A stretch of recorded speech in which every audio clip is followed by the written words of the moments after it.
Entering the Mayo Experience. Mayo Experience. Mayo Experience. Mayo Experience. Experience.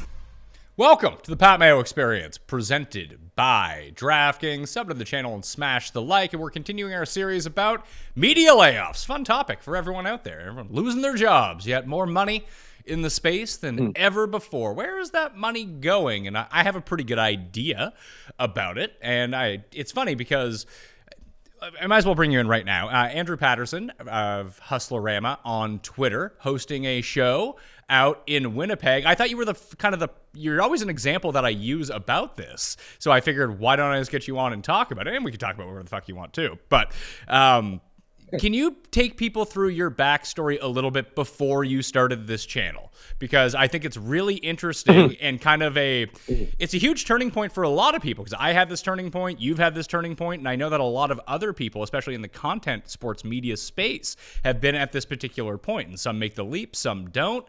And I think that sometimes it is worth taking the leap.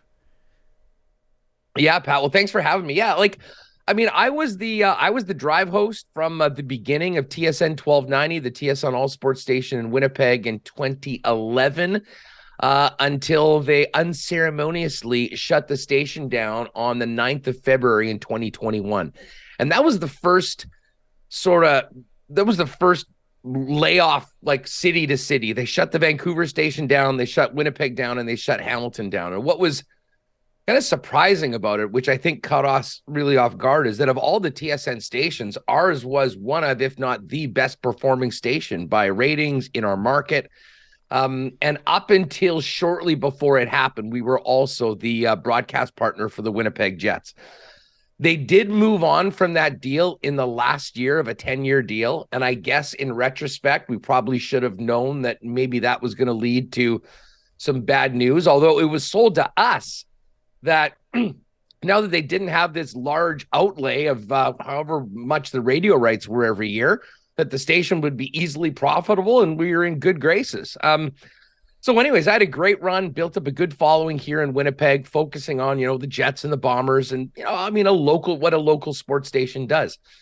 And and then that day we got a text message that there was a conference call at 11:20. It took all of about 5 minutes to let us know that all of our jobs were over and the station didn't exist anymore. And much like our friends in Edmonton this happened to just last week, it basically started a crossroads where you had to figure out what the heck you're going to do going forward. Do you get out of the business? Do you try to get on somewhere else? Or in my case, after, I will say, a very influential conversation with you, I had a pretty good idea that the demand for this product certainly wasn't changing. And if TSN was just going to walk out of the market and leave a blank slate, I probably, more than anyone with the following that I'd built up over the last 10 years, could have a great opportunity to sort of keep doing it and do it under ownership of myself and my partner. And I'll tell you what, 2.5 years into it, certainly making that commitment to try to do it was the best decision we've ever had. Well, that's amazing to hear, and I'm glad that you ended up going through with it, because it can be like you're sitting there. I mean, you get laid off from what I assume is a dream job. Like, you're probably the most influential sports voice in Winnipeg at that time, being on if the Bombers and Jets are going to be on the radio and you're on that as sort of the lead-in, like, you're the voice, aren't you? Yeah, I mean, pretty much. Obviously, there was a morning show, but I mean, in sports talk, that drive show is sort of what the morning show is in most other radio formats. You're talking about everything that's happened during that day, and then you're leading into when the actual games happen, which is the evening. So, and we were the first. I mean, we started with our show as well. I mean, we were actually working on another station that wasn't all sports, but we developed, a big following and had really good ratings. And it was a great opportunity to come to a spot where we were the priority. And yeah, I mean, we did in a lot of ways, our show, and Gary Lawless, my old partner, who's now with the Vegas Golden Knights, just won a Stanley Cup ring. He's had quite the journey himself. We were in a position to take a chance on ourselves going to a much smaller station that was not established at the time. And it blew up. I mean, listen, I realize that from market to market, it's different. And this is a smaller to mid-sized market when it comes to Canada. But I mean, it is a sports town. And I mean, I still maintain that this city could easily handle a 24-hour sports station with at least live programming from 6 a.m. to 6 p.m. But as we're seeing, I mean, the trend right now is that sports talk is expensive for companies like Bell and Rogers because of the talent, because of the people. Like when they switched our station, they didn't turn it off like they did with 1260 in Edmonton. Essentially, we're just not operating an AM station anymore. They flipped it from the sports radio station, TSN, to something called Funny 1290, which essentially, Pat, was a bunch of comedy material that they already owned and had the rights to. They had somebody program all of these clips into a computer, and someone from the traffic department put in ads, and essentially you had a station that ran on its own with 0 employees. Nobody listened to it. I'm not sure that they sold any ads on it, but they didn't have to pay anyone. And that was it. Really, at that point, it seemed like that was the sign of the times. And unfortunately, that has not stopped at all, as we've seen with so many other layoffs of kind of people on the lower and middle end of the pack that work a lot, very hard to kind of get to the point they're at. And then, I mean, they can just turn the lights out. And I mean, it's not on any one individual or anything like that. It really is circumstance that unfortunately leads you to, in a lot of ways, I mean, a crossroads in life, as your professional career, at least, as to whether you're going to continue trying to do it or go somewhere else and do something entirely different. It's strange too, and you kind of mentioned the people who work at the station, whether it be the traffic programmers. What that means, like you said, is making sure that the ad breaks coming in time, the ad buyers at the station, you know, the editors, the producers, those sorts of things. And we talked about ESPN layoffs, and this isn't so much at the Athletic, because realistically, we kind of made a big deal about the Athletic one, but I mean, it's no fun when anyone loses their jobs, but it wasn't a huge part of their workforce overall. I think it was like 14 of 200 beat writers or something like that. Whatever it might have been, it wasn't as big of a number as maybe that we thought. But ESPN is going through these layoffs right now as well. We've seen layoffs up in Canada up at our sports stations as well. And it's usually production assistants. Like, I have a very good friend who's, you know, he's on his way out at ESPN right now. He's been there for 5 many years it is, you know, doing research and producing podcasts and things like that. I mean, that stuff is very hard to replace, but all of the money is going to the talent. So some people will say, like, oh, you know, ESPN, go woke, go broke. I mean, I don't think there's actually much to that. It's just Pat McAfee's now making $20 million. Yeah, I mean, listen, when you put all of your revenue into a massive purchase like the McAfee show, it's obviously going to be a linchpin for their programming and trying to maybe do things a different way. But you invest on one side, we're putting another 20 million into this. Well, where's that money coming from? Unfortunately, it's a lot of people that end up getting sacked. I mean, I'm all for, you know, efficiency and finding ways to run your business that make sense. But it seems that the bottom line is that there's so many people that have contributed to the growth of it that really get left behind. And listen, it's great to put yourself in a situation like McAfee has. I got a ton of respect for him. I enjoy his program. But the other side to that, unfortunately, is not a great thing for a lot of people that are still very, very important parts of the machine that is something like ESPN. Oh, 100%. I don't want to sound like I'm preaching from up top of Mount Pius. If ESPN was like, hey, Pat, we'll give you $3 million, but 10 people at ESPN got to lose their jobs, I'd take the $3 million a year. Yeah, I mean, that really is I mean, it's a pretty simple decision, and it's not on Pat or anything like that. No. It's just that is the way things are going. I mean, you're exactly right, though. For people that are kind of preaching the doom and gloom, I mean, let's just take it back here to Bell. I mean, they gassed 1260 in Edmonton last week, a station that actually was very successful, had good ratings, and their afternoon show was essentially bought airtime for Jason Gregor. You know, when they shut that down, they announced the same day like a $771 million profit for the quarter. I mean, we're not having any bake sales for TSN or anything right now. But again, most of the decisions are made by guys that are basically accountants in the top of big buildings in Toronto. And unfortunately, once you get outside of that area, you can be left behind. The irony of the whole thing is TSN 1050, outside of the Overdrive show, has probably been one of, if not the most poorly performing stations of all of them.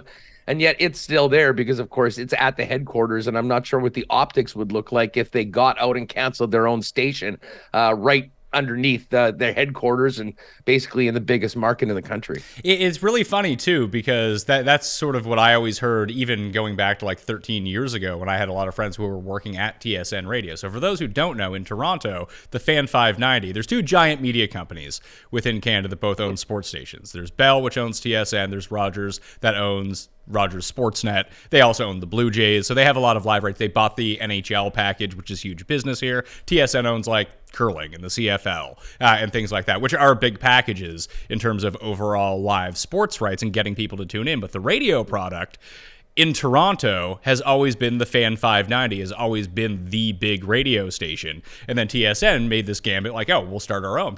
More people watch TSN anyway. Why wouldn't more people listen to TSN on the radio? And the similar thing happened. Like Rogers has always been number two, regardless of what the programming that they've had, because TSN has been around so long. It's kind of like FS1 to ESPN in a lot of ways. Now, I think Rogers is a bit more successful than FS1 in terms of overall market share of the viewers, but ESPN is just kind of the destination. It's been the one that's been around forever, so that's where people inherently go first. Like FS1 needs to pull you away with something else in order for you to switch the channel, by and large. I'm sure FS1 has legions of fans. They do very well in the morning with their debate shows, but in terms of live rights, it's not the greatest. So in Toronto, Rogers owned the radio property that was super successful, and then TSN tried to start one that to eat into that and try to take it over. It never worked. However, all of the regional ones that they set up across the country, it seemed like TSN was doing way better than Rogers was.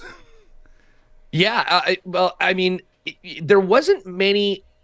I'm trying to think of whether I guess Vancouver had a Rogers and a TSN station, but like Edmonton had a TSN, Calgary had Sportsnet or Rogers, Winnipeg was TSN.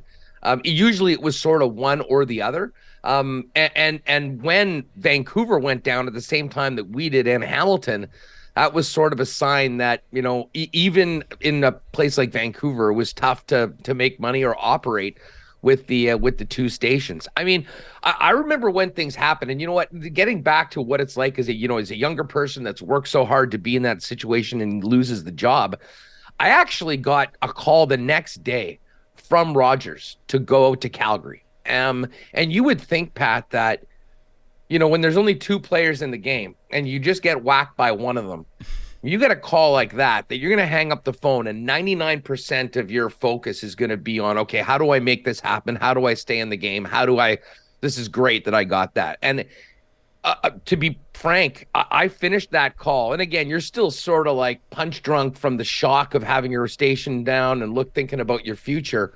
But I knew really quickly that something like this was what I wanted to do, because I almost dismissed the call afterwards, because I saw what was happening in all of these other markets. And to go and be a new guy in a new market that I didn't have a following on, even if I was confident in my talent and what I would be talking about, and I'm sure the shows would be fine, it didn't seem like a smart move for me at that time to go in and kind of just be another guy at a station so I could say that I was on sports radio continuing. And that's essentially what got to figuring out, okay, as bad as the situation was with the station going down, this has actually presented the opportunity of a lifetime to take over a product that there is plenty of demand for, that the people that had been doing it for the last 10 years literally just turned out the lights, walked away, and left a completely open slate. So I'm just trying to think, what would be the American city equivalent to Winnipeg? What does Winnipeg have? Just over 1 million people? Yeah, just under that. I mean, Seattle? if you're thinking about that sort of I guess, depending on if you're comparing apples to apples, what's the population of it? Yeah, but I'm just thinking about and the Jets were there forever. The Jets lost their team to Arizona, and then the Jets end up coming back. So for ages, there was an AHL team that was very popular in Winnipeg, and then you still had the Blue Bombers, the CFL team, which is probably, I don't know, are the Blue Bombers the most well-attended? Like, they seem like they're the most successful CFL team. Yeah. I mean, the Bombers went through a long time where they sucked, but they still had a pretty good fan base, and despite getting their asses kicked this week for the first time at home in about 5 years, they've really been the standard over the last few years. That the franchise, probably the model franchise in the CFL right now, and they do have, a long, like a fan base that goes back many years. But they've done an incredible job of really getting a lot of young people into the games, and they're almost the standard right now on and off the field in the CFL. So the Jets end up returning, you get an NHL team back. So when I'm trying to comp cities in the States to it, not necessarily, it doesn't even need to be population, but as a sports city, like one major team and like one secondary team that maybe it could be an MLS team. Like you have one of the of the big four. Maybe you have an MLB team and an ML. Kansas City, to be honest. But Kansas City is relatively. They have the Chiefs though, right? Well, I mean, the Chiefs would be the Jets to Winnipeg. I mean, like the Jets having an NHL team kind of puts this city on the map. And I can tell you that when the team came back in 2011, it fundamentally changed so many things about this city. Obviously, they didn't lose the Chiefs for 15 years. So, I mean, that's sort of a really unique thing. I'm not sure there's a comp. And then, the Bombers would kind of be the Royals in that, you've got a team. They weren't necessarily very good. People love going to it. And they have been. But, I mean, it is the Chiefs. That's the Jets. And then everything else is sort of like, we've got a basketball team. We've got a minor league baseball team. That would sort of be more like the MLS. But, I mean, I can tell you when we do our shows, as much as I love the CFL and the Bombers are something we talk about in the summer, I mean, there's nothing that drives our content, our views, our downloads like the Jets. And I'm pretty sure that's the exact same thing when you're talking about sports radio in KC. Yeah, that probably is a good comp. I only had mentioned Seattle because I forgot that they had gotten a hockey team. It's just they lost the Sonics. The Seahawks are still there. They're sort of the big thing that's in town. But I mean, the Mariners are still pretty big too. And they get a lot of Canadian influence. Like just so many people from BC drive down to go to Mariners games. You see it anytime the Jays play. Oh my God. Yeah. I mean, that's a pilgrimage right now. It's the annual takeover from all the West Coast Jays fans, and to a lesser extent, it happens in the Twin Cities. Every time the Jays go down there, you basically got half of Manitoba, Saskatchewan, and Northern Ontario going in to get their Jays fix on that same trip. So are the Vikings the NFL team of that part of the country? Yeah. I mean, put it this way, it's very mixed. And I mean, everyone's got a fantasy team. People have players. I mean, they would be number one. And you do have, there's probably 4,000 or 5,000 season ticket holders for the Vikes in Southern Manitoba. So, every weekend that there's a Vike game, you'll know when there's a longer lineup at the border and people will be making it down. But I mean, if you put all NFL fans together, Viking fans might be 20%. But then you've got basically all the other teams just down there. And, but yeah, I would say the Vikings certainly would be the team with the most support and certainly the most actual ticket buyers because, it's by far the closest place. Although Kansas City is not that much farther, to be perfectly honest with you. And it's a straight shot. You can literally close your eyes, drive straight for 10 hours and get to KC once you hit the border. Drive for 10 hours? Oh my God. Put a bullet in my fucking brain. Yeah. Oh, that sounds horrible. Nothing's close. Are there direct flights at least? To Minneapolis, yeah, not to KC. And that's the other thing coming out of the pandemic. There's a couple more direct, like we've got a direct LA flight, Vegas, a few of those, but a lot of the ones, like we're going to Nashville on the weekend to do our show for the NHL draft all next week. And it's way easier just to drive across the border and get a cheap direct flight from North Dakota than it is to do a milk run through Toronto and Newark and Nashville and basically be traveling for 14 or 15 hours. That's It's unfortunately something that hasn't come back after the pandemic, the air service to a lot of the mid-sized Canadian markets. Yeah, that kind of happened with us out here in Halifax as well, because you know how much I enjoy going to Europe and things like that. That there's only like 2 direct flights from here to Europe now. They had a whole bunch last year. Like I was able to fly Halifax to Paris, no problem. Those flights are now gone. So it's here to Heathrow, and there's a weird here to Frankfurt as well. But what I found out is that Frankfurt is like the Atlanta of Germany. So if you can just get there, it goes to everywhere else in the world. And once you're over in Europe, flights are like super cheap. So that might actually be the way I have to travel from now on, because I don't want to have to fly from Halifax to Toronto to fly to Europe, because I'm backtracking 2 hours and then backtracking again 2 hours to get to the point where I'm going. I could just be there at that point. Yeah, that's how you would prefer to do it. But again, many people will say first world problems if you're able to jet set around Europe. I mean, well, listen, if there's one thing that the Pat Mayo experience is known for, it is exclusively dealing in the realm of first world problems. One that's not, though, and this is one thing I noticed, because we went through 2 really massive layoffs at Fantasy when I was there. I think it happened again even after I left. I mean, one of the casualties, Paul, behind the camera right now, Paul was one of them who got let go at the time. We lost like half our staff at one point. They just pulled people in. It's like, yeah, you're either in or you're either out, and you didn't know what was going to happen when you walked in. And looking now like 10 years into the future where we are, essentially all the behind the scenes people, some of them bounced around, some of them got on, but a lot of them are in different careers now. Whereas almost all of the forward facing people all ended up with jobs out of it. Is that what you've seen from your experience? It's basically the technical people, the production people that get absolutely fucked over, where the hosts are usually fine somewhere? Yes, but not entirely. Like, put it this way, the people that are really getting screwed are the ops, the producers. Like, so your theory is correct in that case. They think they get the worst of it. But listen, I mean, in these markets like mine and in Edmonton, which was what's just happening recently in the last couple of weeks, there are a few of the more established people that are forward facing, that are, on the mic, that are hosts. I think if they have a big enough following, they probably have some opportunities immediately.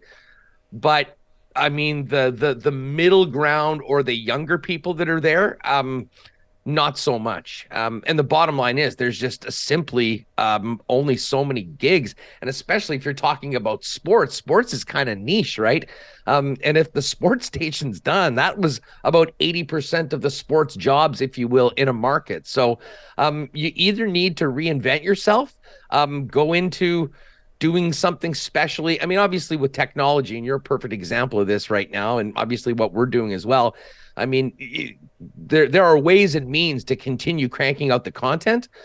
But as far as being hired by other people to do that, it was a pretty small group of people, at least from our station, that landed on other spots. And a lot of people, very popular, I mean, folks that had really good followings, a few of them have ended up completely out of the business doing something else entirely.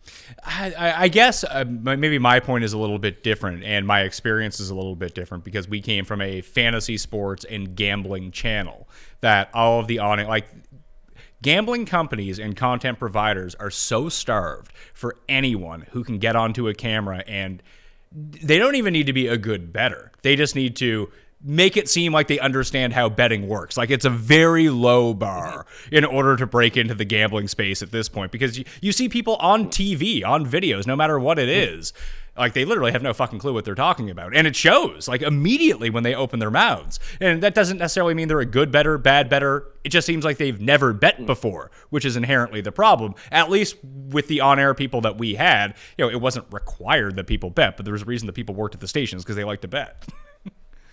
Well, no, I mean, it makes too much sense. And just speaking of the gambling space, I mean, you're exactly right. And anyone that, is regularly following content, making bets themselves, when you see people like that, I mean, it's the ultimate red flag for whatever they're talking about. And I've often wondered, I mean, there's so many talented young people doing content, like, to get folks on there that so clearly don't really know what they're talking about, it can come across as very insulting to the audience at one point.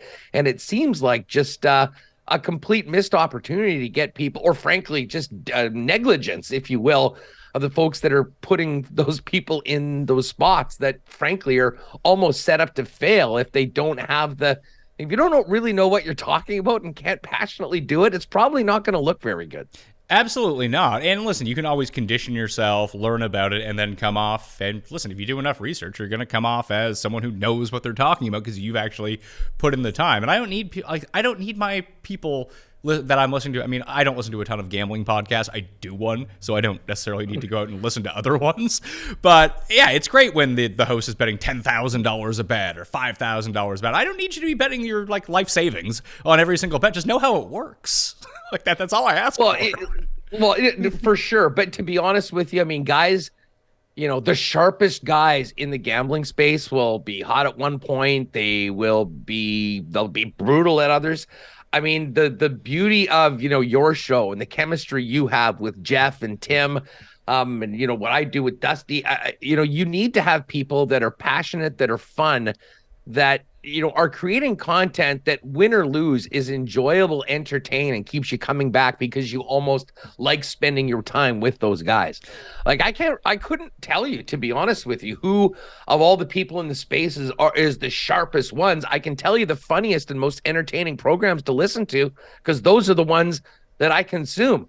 And, frankly, I mean, you're the perfect example of this. And shout out to Cust. I mean, Tim, everything coming up Tim after the Wyndham Clark pick, but you go back to the content that you guys have had out of bad picks over the course of the years. I mean, that to me is what it's all about. It's getting that character and entertainment into the content because let's face it, anyone, and there's a million different ways of saying, I like the Cubs -1.5 runs tonight. It's everything that comes around it in the product that I think give people the entertainment of watching it and get them coming back. So let's talk about what you did after the layoff. You and I spoke and you had an idea because I've had the idea that you've actually put into practice is an idea that I've had for a really long time. I just don't know how to execute it. I've talked about it for ages, but can you let people know what happened in the 3 months afterwards that happened? Yeah, well, as I said, I mean, I got that call from Calgary. I'm thinking, do I go there and realize that, no, I mean, it would be, I would never forgive myself of leaving this market with the following that I built up without giving a run at trying to keep at least my content going in a different space. And so the first thing I did was, hooked up with my old producer, Michael Remus, who's my partner at Winnipeg Sports Talk, and got a bit of a vision. And originally what I wanted to do was take essentially what my show was, which was essentially from 2 till 6 on the drive home, and put that into, say, a 2-hour podcast where we record it and then we upload it basically right around 3 o'clock. So it's as fresh as possible for people that normally would be turning on our station and listening to me on their drive home or at that prime time. And it would be there for them just through their phones. And it would be a little bit of a challenge to change people's listening habits. But if they wanted to get it, which we were hearing from everyone they did, it would be there for them. So we needed to figure out how we were going to do it and how we were going to make it work. And the great thing was that, I mean, because of the way that we were blown out, we were both getting paid for a few months by our former employer. And essentially the way we thought about this is worth it to try this. We're essentially getting paid by our old spot to take back what we built for them. And right off the bat, I talked to a few sponsors that had been really supportive of us during the radio days and said, can you give us 3 months? Give us 3 months, come on board to at least make it worth our while. And at that point, we'll see how the reaction is. And, if it makes sense to continue, it's exactly what we'll do. So we had just 4 sponsors at the beginning. And the biggest challenge really was figuring out, I mean, Remus went to basically YouTube University to figure out a lot of stuff that was not part of what we had done before, pressing buttons and doing a radio show every day. And he was the one that said, listen, if we're doing this podcast anyways and recording it, we'd be stupid not to put it on YouTube and do it live. And I'll be honest, I said, well, whatever. I mean, sure, we could do that. I mean, this is really an audio, a piece of audio that's going to get done, but that's another way people can look at it every day. Great. I really underestimated the power of YouTube, how it could help us grow, how people could find us. And then everything you can do. If you're putting 2 hours of content together on this, what you can do with clips and other social media things. So I give him a ton of credit with sort of envisioning it being bigger than what I had thought about it. But the bottom line was two things. We needed to get some money to make sure that things that made, that it was worth our while to do it. And we needed to let people know that we were doing it. So as he put together the plan to actually execute it and be on the air, and we wanted to get out there quickly. One of the other things, Pat, was that, when something like this happens suddenly, you have this huge response from everyone. Oh my God, our station's over. Where are you guys? But, a week goes by, 2 weeks go by. People change their habits. They find other things. So I didn't want to let this go for a long time. So we made a plan that we were going to get this on in less than a month, and we did. We were fired on the 9th of February. Our first show was on March 8th. We did a video about a week and a half before announcing what we were going to do. We got all of our social tags, a logo for everything ready. So when we announced it, people could go to a link tree, and that was basically what we did. If you want to support us right now, follow us here, subscribe to our YouTube channel. We'll see you on March 8th. And so we did a lot of work behind the scenes to get ready to do it. I mean, the easiest part of the entire thing, frankly, was the content. I mean, we've been doing that for 10 years every day. Everything else was somewhat new.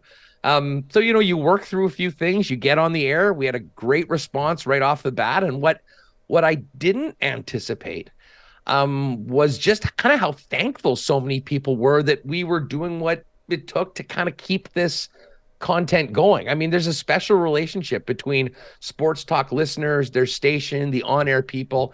And we sort of took advantage of that as well.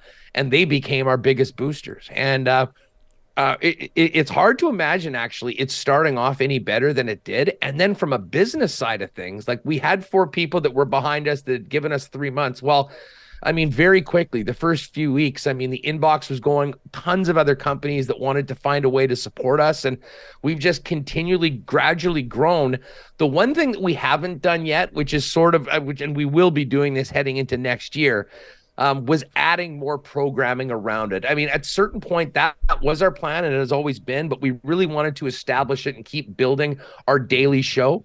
And we had enough support to really make that worthwhile. But now that we've done it, we'll probably add a Jet-specific show, work with more of the writers here in Winnipeg from some of the other spots that like coming on to promote what they're doing as well. And, in addition to having a 2-hour daily show, have a couple of other shows throughout the week that we can sell, sponsor, make a little money on, and kind of round out the programming for what is Winnipeg Sports Talk. See, I love that idea. And I always thought, like, when the Athletic launched, I thought it was a really great idea because you had the situation where, hey, people in Cleveland want to hear about Cleveland. People in Dallas want to hear about Dallas. And yeah, I mean, I'm sure that they have like their drive time stations, their radio stations, but to have in like the local media coverage is like whatever. But if you have like a sports section with high-end writers specifically for your city, I could see how that could turn out really well. But like, why not and having everything linked together works well. So, I mean, if you're a fan of Cleveland, they're playing the Chargers that week. I mean, old school style, you go on to Athletic San Diego and check out what's going on with the Chargers or something like that. Just having that interconnected network.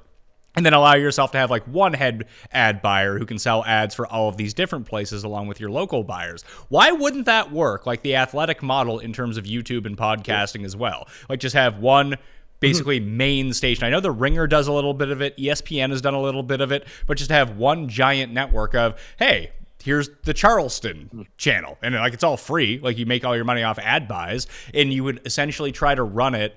Like there's a comedy podcast network called Maximum Fun. A lot of it is user supported. Like it's one main hub, but like the creators are the ones who really reap the rewards of everything. And then, Maximum Fun makes enough money throughout like the advertising, like mid-roll podcasting type stuff or merchandising that they can sustain the network and keep that going. But most of the money goes to the people actually doing the shows.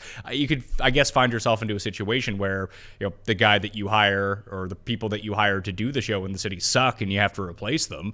And that could cause some waves. But it seems like a no-brainer. It's just a lot of organization. Yeah, well, no, for sure. And listen, guys like us in markets where they just shut the station down had unique opportunities because I could have definitely started my own thing. Like, listen, the last few years, we all saw the writing on the wall. I had been to 7 straight Super Bowls and had it in my contract when they sort of bought mine and Gary's show from them, that we'd continue to do that. Well, it didn't really matter much a couple of years in. Actually, no, we don't have the money for this. And we're like, well, wait a second. This is what we negotiated. Sorry, nothing you can do about it.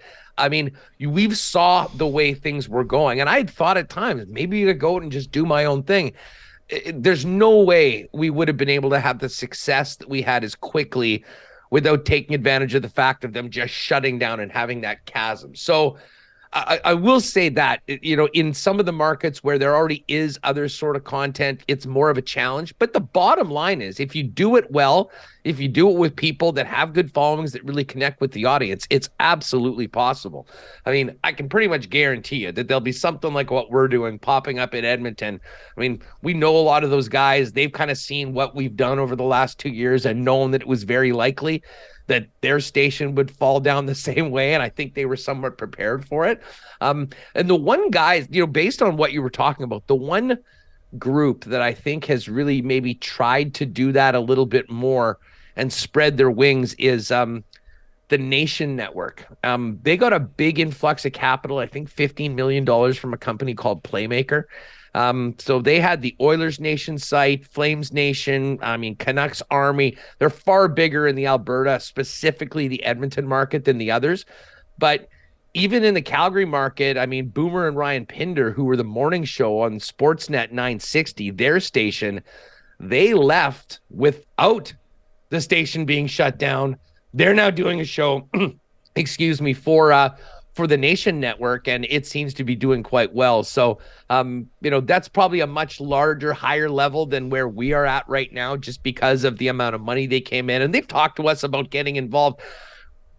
To be honest, it just didn't make a lot of sense for us right now because we've done it all our own. We own it all ourselves. And I don't know, after everything, once you go through working with the big companies and you have success on your own, it's going to take a lot to take that sort of control out of your own hands because the minute you're the one that's not making the decisions, things can get a little hairy at times. And I don't know, we're loving where we're at right now, but there certainly is potential for that. And I wouldn't be surprised if in 5-10 years, whether we are part of it or not, what you've just described, somewhat of a national network, a connection of all of these groups together, is either officially together or almost pseudo, just working with each other, scratching back, come on our show, we'll come on your show, and having a connection with it, albeit maybe the finances are done separately from market to market. See, that's the kind of idea that I would be getting into. You'd have to make that the rev split for the actual shows itself was big enough that people would actually want to do it and continue to contribute to it. But let's talk a little bit about the network that in your show in particular, you mentioned owning it. And that's been, kind of the one piece of advice that I try to give to everyone. The moment that you can own your content, own it. Because then you can do whatever the hell you want with it. But it does come with some drawbacks, like the amount of ad meetings that I have to sit into to try to sell the show off to people. Like I was just talking to Lexus for an hour every 2 days for the past 6 weeks because I have to talk to one ad person, then another ad person, and then pitch a deck to them and come up with that. I don't have an ad buyer at Mayo Media Network. I still do all of that. Basically, I hired a lawyer to make sure the lawyer is good. I hired an accountant to make sure the accountant is good, and I do the rest myself. And I'm sure that you guys are in a very similar boat. Yeah, I basically handled that for the most part. But again, doing it more on a local level, and again, being sort of established in the market and knowing lots of folks, it hasn't been as cumbersome as I really thought that it was. Because, as I said, that's how we originally started our show before we even went to TSN. We just got airtime. We made it worth our own while, and we'd put that together. I think, once we get to the point where we're trying to sell huge packages or maybe title sponsorships of new shows where it's all based on your downloads and your listens and your trends and all that, it probably will become more cumbersome. But to be honest, on the local level, I mean, these are often one-to-one deals. I send them an invoice every month. They know I'm doing, and the direction, like losing that middleman. So from a customer that's doing a 2-week sale on batteries for boats, because summer's here, just used to an example, they can just fire me a quick email. Hey, Huss, hit this over the course of the next couple of weeks. We're doing a big sale for boat batteries and give me a couple things. It's super simple. It's easy. It doesn't take a lot on my end. The biggest thing is getting the deals done originally, making sure you're taking care of them with what you've promised, and then being there for them if they want to change it out. But I think that maybe at our level, we're, I think, right in the sweet spot where we've got a great group of sponsors that are not taking a lot of time other than just updating what they want to set out. And they've been super happy with the results that they've seen. So we always tell people, come commit to us for 3 to 4 months just to give it a run. Everyone stayed on afterwards, and now we're 2 years afterwards. So I'm pretty fortunate for that. Like, we haven't had to spend a lot of time replacing sponsors. If anything, the challenge is adding these new programming so we have room to get more people in, because to be honest, we're at the point for the daily show where it's pretty tough to add any more advertising content in without it being sort of cumbersome on the product. And obviously you don't want that to happen. And this works out well too. So one of the things that happens at a lot of these places is that there's a lot of bloat when it comes to, you know, people. We talked about efficiency earlier. So even when I was at Fantasy, or, you know, all of the places I've kind of worked at, the moment that you get a lot bigger, you all of a sudden have a bunch of redundant people who are there. You have 3 people doing the job of one person, or 5 people doing the job of one person. That's why that Paul and I were able to break out and do this show by ourselves, because when we worked at Fantasy, there was like 11 people working on a show at once. Like, it probably just needs a host and one person behind the camera. Like, let's be real here. For the type of content that we're putting out, like, we don't need the lighting guy. Like, no offense to the lighting guy, he did a great job. But once you put in the fucking lights, you know, unless one burns out, you're probably good to go. We have a broom in our studio right now that we just punch the light over a little bit, whether it's one person or 2 people in studio. And when I worked at Sportsnet, like, these were 6-figure jobs, and they would only do lighting. I very vividly remember, like, they had to get something ready for like an impromptu show, an impromptu hit because a trade broke or something like that, and they had to go live there. The lighting guy was on break. It's like, can you get him back? It's like, no, he told me to go fuck myself. He's on a union break. Like, it's not a big surprise some of these jobs went away. I couldn't agree more. I mean, listen, at that level, especially in television, it's like next level, even from radio. But there's a lot of cooks. There was always something. I mean, if you're the one that's putting together all the content, then you kind of realize, like, that is the product. And it's not to diminish what some people are doing, but you do wonder how they came to putting that as just one job and another person does that at a time where they're cutting so much and putting so much on particular people's plates. But I mean, moving forward, I mean, once you're out of that, and certainly no one on their own would be starting a setup like that, it's pretty easy to figure out what the priorities are, what you have to get done. And listen, if you're bringing on another person, making sure that they can do a bunch of things to help you get to where you want to go, because the bottom line is, I mean, especially if you're smaller, you're independent, you don't have the opportunity of hiring a guy just to come in and put the lights on, if you will.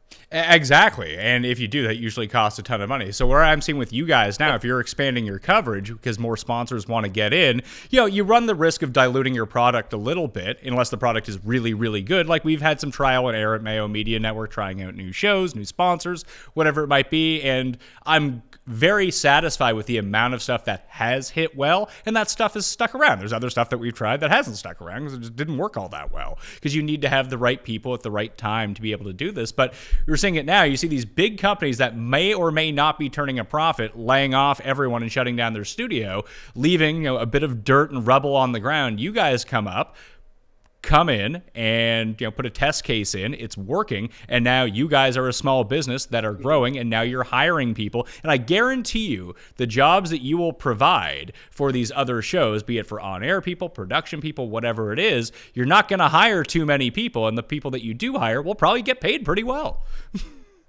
Absolutely. They'll do a lot of things. I mean, we're going to want someone that's versatile that can handle a bunch of different things, but absolutely we will. I mean, that's one of the things that just blows me away.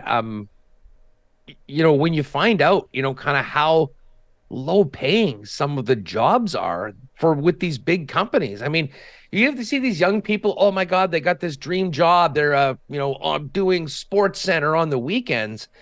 And then you sort of find out how they're paying young people that are starting. And that's why they keep firing older folks that have been doing a great job for a long time, because they can replace them with someone younger and cheaper. And that sort of, unfortunately, is the cycle. I mean, unless you are the show and you've got some ownership in it. So, no, you're exactly right, Pat. And just the one other thing I'll say about, as you grow, the jobs working with something, a group like ours, you have to find that right person that's not afraid of learning and doing new things.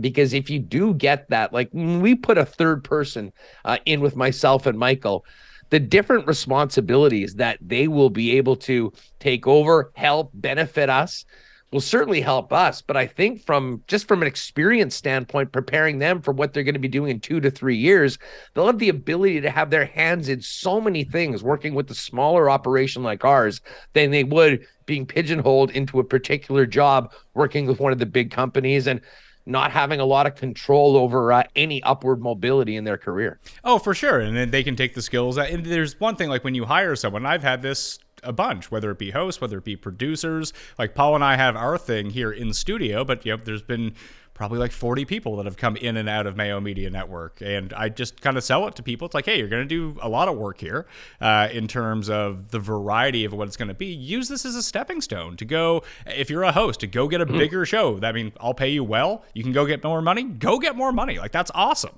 If you're a producer and you can get a full-time gig somewhere that's not part-time. Like, I think that there are people in the industry who, listen, everyone's going to act in their own self-interest when it comes down to it anyway. I mean, don't pretend like everyone should just be loyal to you because you're currently signing their paycheck. Yeah. That if you can provide them an opportunity, and you can tell them straight up, like, if you get a better opportunity, I'll help you get it. Like, we can find listen, I've had people come in and out. The only person who's probably irreplaceable, I would guess, at Mayo Media Network is probably me, because if I die, I have all the passwords. Other than that, you can get someone who kind of like looks like me and yells, and you can just replace them on my show. As long as they're friends with Tim and Jeff, I think they'll be good to go. So you can have a revolving door of people like that, and they can get good experience, a lot of experience. And we kind of have a template set up. Like, we send people a list, like, here's the stuff that you're going to need to do. Here are YouTube links to learn how to do it if you're unfamiliar with how to do it. It's just, before, like, I went to 2 years of broadcasting school. I don't need that shit now. I know the YouTube videos to go look at to find out what I know for free. Well, you're exactly right. I mean, listen, as I said, Remus went to University of YouTube to figure out all of it, and he's doing an incredible job of putting out a show that looks pretty damn good 5 days a week. There is so much there. You just want the person that's working for you to be able to be excited about doing a bunch of different things and really lean into it.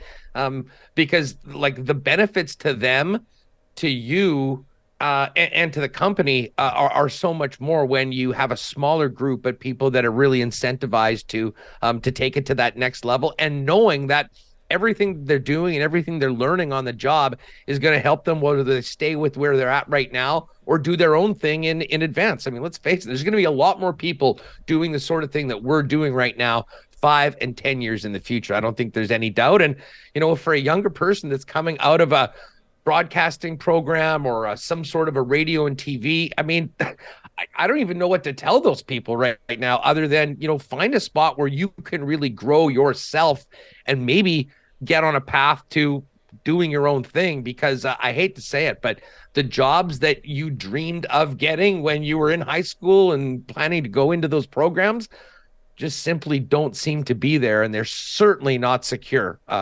Less secure probably than any other industry right now. For sure. And like, if you're going to get into production, like, there's a lot of value in production, and some people are making a ton of money being an editor, being a producer, being a graphics person. But essentially, places don't have 8 graphic designers anymore. They have 1.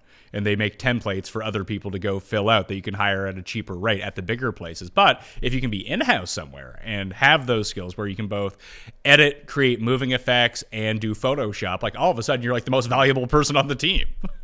100%. So looking at it that way, I think is very interesting of how you can branch out if you were to start up. Like, it's both the best and worst time to start up. Like, it's never been cheaper to start up, even if you are coming out of broadcasting school. Like, you probably own a phone. I mean, my iPhone shoots in 4K. I have a dongle that I can hook a microphone up to and a tripod for it. I can broadcast from anywhere in the world at this point and make it look good. Yeah, listen, I mean, you're exactly right. I mean, if you want to do it at a certain level, you might want to be putting a little bit more into it. I know you've done that with the studio and with some of the cameras, and that's something we're working towards continually trying to improve. But I mean, as I say, Michael's done a great job. If you would have told me that this was the product we'd be putting out at this point based on what we knew going into it, it would have blown me away. But you're exactly right. I mean, listen, there's a lot of technology right now. There's no excuse for not doing it because of what's available. I guess that is the point. And, you know, there's a very small amount of your audience that's going to, this is not like the best cinema looking product. Well, I'm out. I'm not listening to it anymore. I mean, you know what the bread and butter of your product is, and that is the actual content, but you can separate yourselves from looking like your production levels on another, a lot better than most of the stuff out on YouTube. You've done a great job with the, over at Mayo Media, and that is something that we've done, and we've tried to do as well, and it's continually gotten better. It's been a focus, something that's kind of been a priority. 100%. Like, I mean, the visual stuff is like, my show has always been, because I started at Fantasy and we had all the equipment, and then I was, doing my own thing, but DraftKings came in and provided a lot of that stuff, and now I've built my own studio to do it in. That, COVID kind of fucked us in a weird way. It turned out great for the golf show and things like that when golf came back, and everyone was only interested in golf for about 3 months. It brought in a lot of new people, but we had been using Zoom since 2000. People didn't even know Zoom existed. We'd been using it since 2017 as our way to get remote guests, and people were like, how do you get remote guests on video to have it come in HD? It's like, I don't know how to do that. That turned out the entire world now figured out how to do it. People could shoot their shows from home. So the standard for what people would accept, be it on broadcast TV, on YouTube, whatever it might be, that just diminished. Like, it didn't need to be the very highest. So you're right. As a separator of us versus a lot of other shows, our production quality needs to remain at a certain standard that's a little bit above everyone else, because people are giving out winning picks. When you're giving out losing picks, you need to have like a nice glossy light setup inside of your studio. But the biggest thing, honestly, that I would give as any piece of advice is make sure that your mics aren't fucking staticky and people can hear what you're talking about very clearly. Listen, it does not matter. You can have this thing, your product, look like a Francis Ford Coppola motion picture. If your mic sucks or you've got an issue on it, I mean, I often, we think so much about the YouTube product. There's still more people that listen to our show via podcast than there are on YouTube every day. And that's one thing you cannot forget. But yes, microphones, the audio has to be where you start. And then the better you can make it look, awesome. But it has to start with clear, high-quality audio. And again, that is not a difficult thing to do if you know what you're doing. For sure.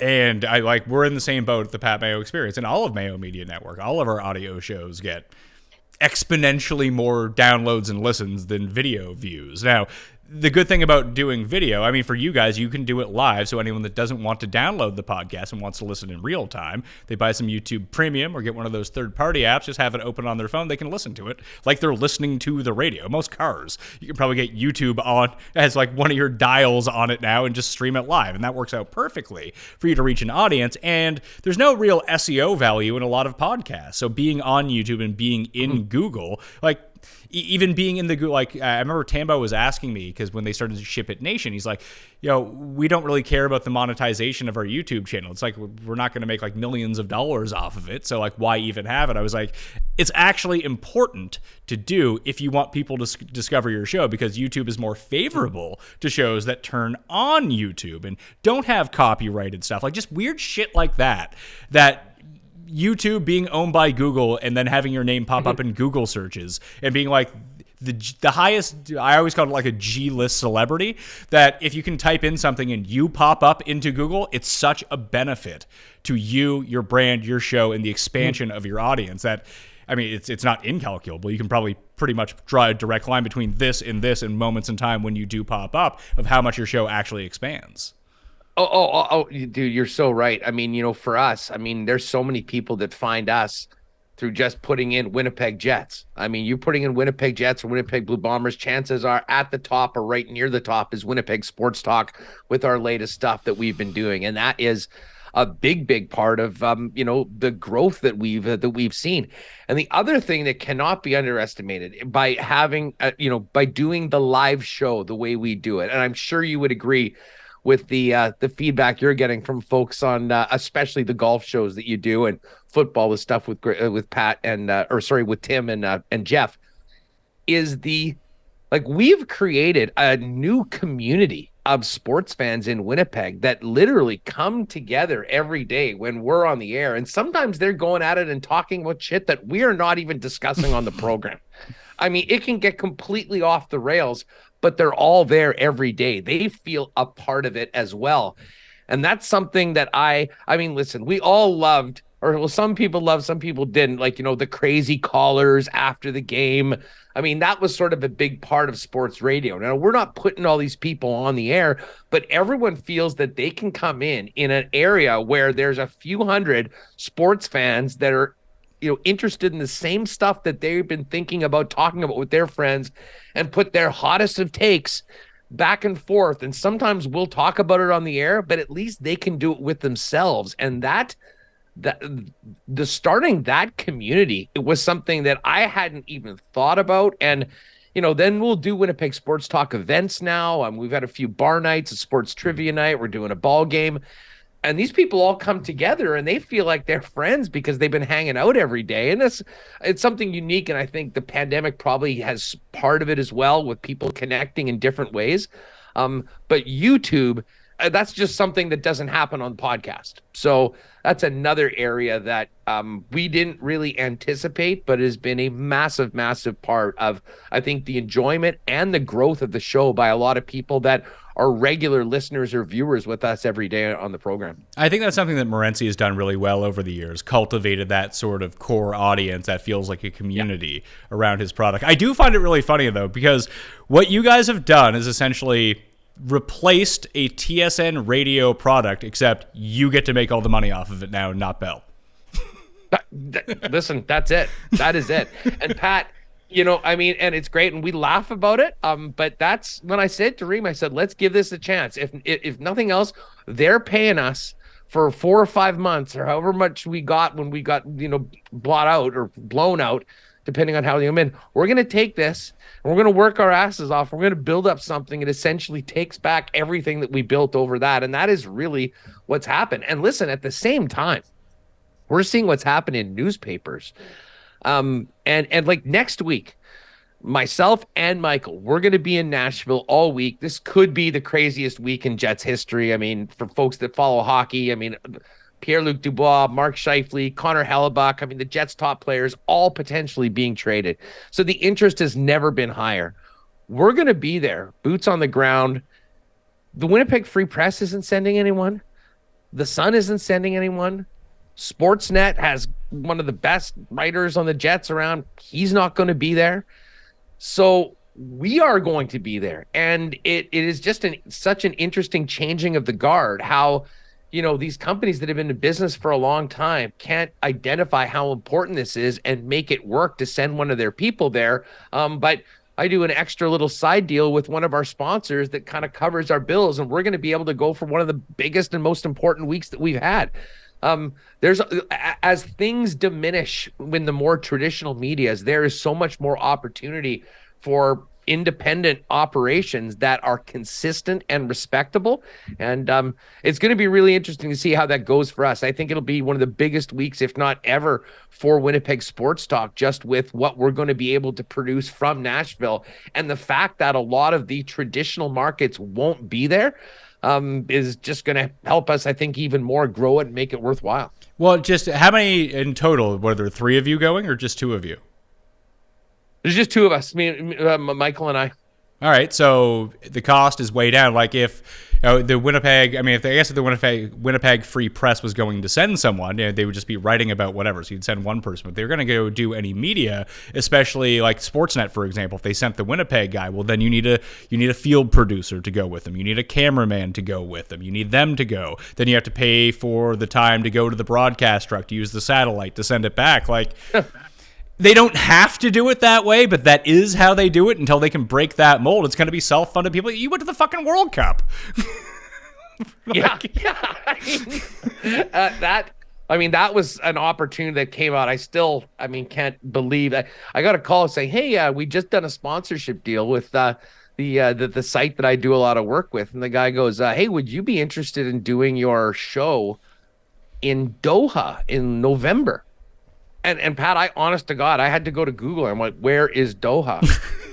And then I realized it was Qatar. I'm like, holy shit, the World Cup. And but you know what? That's the thing. If you can produce your own stuff, it's pretty simple, man. Like you just said, as far as those sort of items, you got a good phone, you can edit something, you can crank it out. It's so easy to do those sorts of things. And yes, if you're going to put it on television on a 30-second show on SportsCenter, maybe it's a little different. The standard is way different, though, when it comes to those, independent productions, if you will. And my God, that's sort of an opportunity just to get there, just puts you on a whole different level. And that was fun. The Wi-Fi in Qatar was better than my Ethernet here in Canada too. So we learned a lot about productions from that. But yeah, going into next week, the two of us are going to go there. It'll cost us $4 or $5 grand when it's all said and done. We're in the media hotel. Connections we'll make with other people just for the show throughout the year would be worth it anyways to go. But to be able to do our show, do additional content in and around the team at a time where there is so much interest in it. I think it's going to work out really well for us, but I am really surprised at the extra opportunity because some really talented people and good friends of ours that are working for some of the other places that normally would be there aren't. But again, that's somewhat sign of the times, and that's good for people doing things like we are. Yeah, and it'll just turn out like if Sportsnet doesn't send anyone to cover the Jets beat, all of a sudden you're getting a call. And they didn't happen to need the satellite stuff or the cameraman anyway, because you can just record yourself. And they'll use that because you're on the scene. Yeah. No, the Sportsnet's interesting because Sean Reynolds, who does a lot of national stuff and does the Jet stuff, he'll be there doing reporting. But, Ken Weeb, who's the writer on the team that does has done so much, and those guys do a show together. I was just surprised. And I feel bad for the guys because I know how much they would want to be there doing that stuff. But again, I don't make those decisions. That's not on me. We're finding a way to do it ourselves with the help of some of our sponsors. And as I say, that's just another step in trying to grow this into something that, is not kind of a novelty niche thing in addition to everything else. But honestly, one of the places that I think Winnipeg people, at least and sports fans, are going to first on a regular basis, whether it's on the show, whether it's on our social channels, because of the amount of content we're cranking out and continuing to grow. All right. That will do it on the Pat Mayo Experience. Andrew Paterson, follow him on Twitter at Hustlerama. This will probably come out while you're in Nashville. I'm banking some shows for when I go on vacation. You know how I don't like you know how I don't like to not have content out, even though I'm not here. I'm going out west too. No, nice. I would just say, if you're interested in what we're doing on the show, our handle for the YouTube, for Twitter, for Instagram, Facebook, everything to do with Winnipeg Sports Talk is at Sports Talk WPG.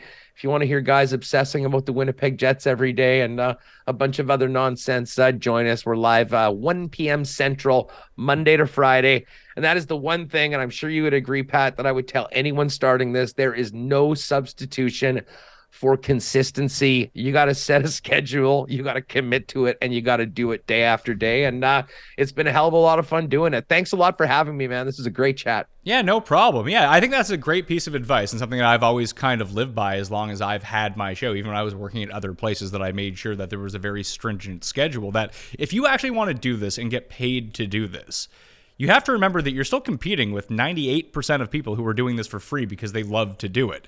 What different ways can you set yourself apart? One, I know that Pat Show comes out at this time every day. I know that Hustler's on the air at this time every day. And unless there's something like outrageous that happens, that they're just not going to miss this. Like, because you kind of hit on it. Like, if you guys didn't get up and running right away, people's habits would have changed and they just would have fucking forgot.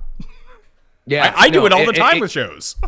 Yeah. Well, and to be honest, if we'd started off, we had a good thing, and then like, we don't feel like doing it on Thursday, or you know what, I'm going to go golfing this day. And we're not, I mean, that's amateur hour. I mean, if you want to be something that people take seriously, you got to let them know what they should expect and then deliver it. And if you're a daily show like we are, that means doing it every single day, being ready to go. So that's the one thing I will tell folks. And you might not get all of your response or the traction right off the bat, but doing it day in, day out, it doesn't happen if you don't do that. So we'll keep doing it 1 o'clock Central every day. And as they say, Pat, we'll see you. If you're ever out in the middle of the country, make sure to stop in. We'd love to get you a couple cold ones here in the Peg. Well, I have been to Winnipeg once in an airport for 15 minutes, so that's my extent.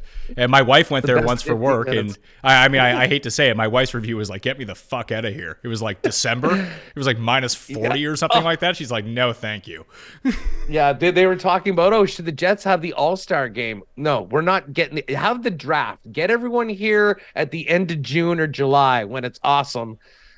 We go from minus 36 in the winter. It was plus 36 on Tuesday right now. It is a city of extremes, I will say that, but love it. And we're having a great time here. And I will say this, the sports fans of Winnipeg have rewarded us with incredible support since we started this, and looking forward to talking about where we're at in a year or 2 years with you, Pat. And obviously, just on a personal note, I got to thank you again. That conversation with you right after we got blown out was something that really did help give me the confidence that this is something we should do, and we haven't looked back.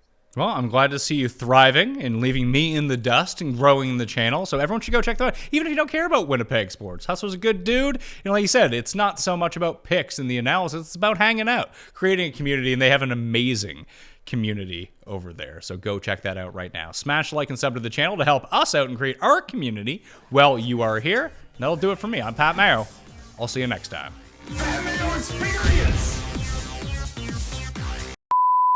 There's what the studio looked like. Oh, wow. Unreal. Yeah. And that's the garage. Yeah, this is the garage. Yeah, there's a big garage door like I'm facing. There's the desk, yeah. Fuck, that is sick. Did you guys build that? No, I hired to get one guy to do it all. It did take him fucking forever. He just stoned out of his mind every day. But he did it for he did Trailer Park Boys. I had a budget in mind of what I was going to spend on like the set and everything like that, between the lights and between everything. And I was like, all right. I didn't tell him my budget. I was like, what's your quote for this? And it was like 15% of what I had budgeted. I was like, all right, you can take your time, man. It's fine. That's great. All right. Say hi to the fellas. Keep up the great work. And anytime you need me, I'm here for you, buddy. All right, dude. Have fun in Nashville. Take care. Thanks a lot.